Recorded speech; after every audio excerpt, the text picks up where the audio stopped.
Hello friends, नमस्कार। जय Jagannath. Manorama recipe रे आपण मानकु स्वागत करुच्ची। आज मु आपण मानक सहित वेज चिकेन पकोड़ार रेसिपी शेयर करी। आशा करुच्ची रेसिपीटी आपण मानकु भल लागिबो। सेथिपई भिडियोटी को स्किप न करी संपूर्ण देखंतु। आ भिडियोटी जदि भल लगे गोटे सुंदर कमेंट दबा सहित चैनल को सब्सक्राइब करबा पई जमार भी भूलिबेनी। यही क्रिस्पी चिकेन पकोड़ा भेज चिकेन पकोड़ा बा पणस पकोड़ा प्रस्तुत करिवार सबु टिप्स मु आपण मानक सहित आज शेयर करी। आ चलतु प्रथमे पणसटी को काटी नबा। जेतेबेले पणस नेबे आपण एमती येलो कलर थिबा पणस टिके नेबे ताले खाइबा पई भल लागिबो।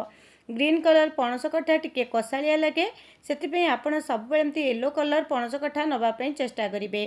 प्रथमे छुरी रे मु तेल लगेई नेछि। जदि पनिक रे काटुथिबे मध्य सेतिरे तेल लगेई नेबे। हाथर मध्य तेल लगे एमती राउंड राउंड करी पणस गुटी को काटी नेबे। ताहले आपणक पणसटी अति सहजरे काटी हे परिबो। आज छुरी रे केमती पणस कटा जाए मु आपण मानक सहित शेयर करूची। आशा करूची रेसिपीटी मध्य आपण मानकु भल लागिबो। एमती सहज उपाय रे पणस काटिले देखिबे बहुत कम समय रे आपण काटी परिबे। आ पणस काटिबा पई आपण केबे भी डरिबेनी। एटी देखंतु पणस को एमती राउंड राउंड काटिला परे प्रथमे ता चोपाटी को आमे छड़े नबा। चोपा को छड़े नेला परे से पणसर भितर थिबा ए हार्ड अंश को मध्य आपण काटिकी बाहर करनेबे। ताहले जाइकी आपणक पणसटी खाइबा पई बहुत भल लागिबा। आपण तरकारी रे तरकारी पई करंतु किंबा पकोड़ा पई करंतु जेकोसी रेसिपी रे आपण एमती हल्का भाबे ता भीतर ए हार्ड अंशटी को काढी नेबे। तापरे टिके बड़ बड़ साइज रे काटिबे। एठी देखंतु पानी रे मु किछि हळदी पकेई रखि नेछि। जदि आपण पणस काटी एमती हळदी पानी रे दउचंती ताहले आपणक पणसटी जमा भी कला पड़िबनी।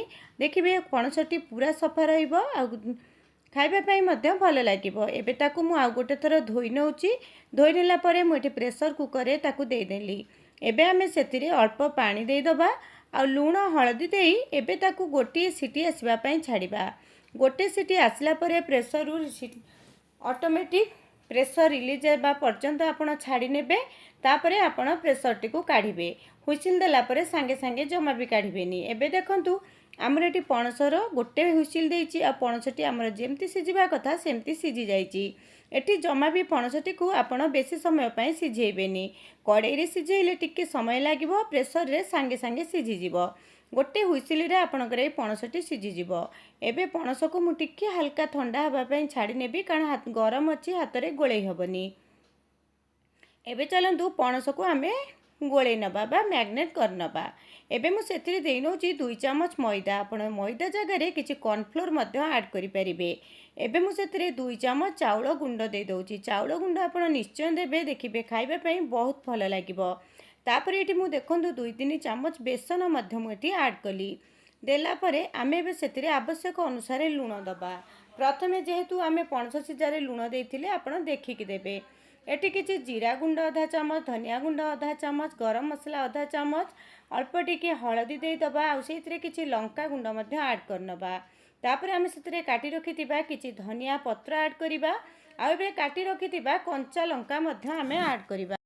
मो पाखे किछि पियाज संडा थिला ताकू मध्य मु छोट छोट काटिकी ऐड करनेली। आपण एटाकू मध्य स्किप करि पारंती। एटी अल्प टिके गोलमरिच गुंड मु ऐड करनेली।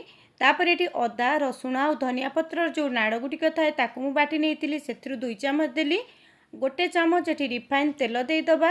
तापरे आकू भल भाबरे आमे मिसेइबा। एटी जमा भी आपण पानी मिसेइबेनी। जदि पानी बेसी आवश्यक पड़े ताहले गोटे रु 2 चमच पानी आपण ऐड करिवे। किंतु प्रथमे ताकू भल भाबरे मिसेइ नेबे। जदि आपनकू बेसी सुखिला लागे ताहले मात्र गोटे रु 2 चमच पानी देबे। जमा भी एथिरे पानी देबेनी, बेसी पानी देबेनी। टिके सुंदर देखा जिबा पई मु एठी अल्प टिके फूड कलर देई ताकू पानी टिके देई ताकू भल भाबरे मु एठी मिसेइ नउची। आपण आकू मिसेइ नेला परे आधा घंटा रु 1 घंटा पर्यंत जदि मैग्नेट करी एमती रखि देबे ताहले आपणक पणस पकोड़ाटी खाइबा पई बहुत भल लागिबो। एबे देखंतु भल भाबे हमर पणस उपरे गोटे कोटिंग आसी जाइची। एबे मु ताकू घोड़ेई की आधा घंटा पर्यंत छाड़ी नउची। आपण समय थले अधिका समय मध्य रखि परिबे। एबे देखंतु आधा घंटा हेई गलानी, ताकू गोटे थर एमती मिसेई नउची। एबे चलंतु तेल को गरम करी आमे एठी पकोड़ा प्रस्तुत करनबा। यही भेज चिकेन पकोड़ाटी खाइबा पई बहुत भल लागे। जेहेतु एबे पणसर सीजन चलीची, आपण गोटे थर ए प्रोसेस रे ट्राई करंतु। आ केमिति लागिला कमेंट करबा पई जमार भी भूलिबेनी। ଏଇଠି ଦେଖନ୍ତୁ ପଣସର ଏଇ ପକୋଡ଼ା ଗୁଡ଼ିକୁ ତେଲକୁ ମିଡ଼ିୟମରେ ଗରମ କଲା ପରେ ହାଇ ଫ୍ଲେମ୍ରେ ଗରମ କରିବେ। ତାପରେ ଗ୍ୟାସ୍ର ଫ୍ଲେମ୍କୁ ମିଡ଼ିୟମ୍ କରି ସବୁ ପକୋଡ଼ା ଗୁଡ଼ିକ ଆପଣ ଦେଇଦେବେ। ଗୋଟେ ପଟ ଲାଲ ହେବା ପର୍ଯ୍ୟନ୍ତ ଆପଣ ଛାଡ଼ିବେ। ଲାଲ ହେଲା ପରେ ଆପଣ ଆର ପଟକୁ ଓଲଟେଇ ନେବେ। এই ପ୍ରୋସେସ୍ରେ ପକୋଡ଼ା ଗୁଡ଼ିକୁ ଛାଣିବେ। ଏବେ ଦେଖନ୍ତୁ ତଳପଟଟି ହେଇଗଲାଣି, ତାକୁ ଓଲଟେଇ ନେବା। ଆଉ ଗ୍ୟାସ୍ର ଫ୍ଲେମ୍କୁ ହାଇ ଟୁ ମିଡ଼ିୟମ୍ ରଖି ଆପଣ ଆକୁ ଛାଣିବେ।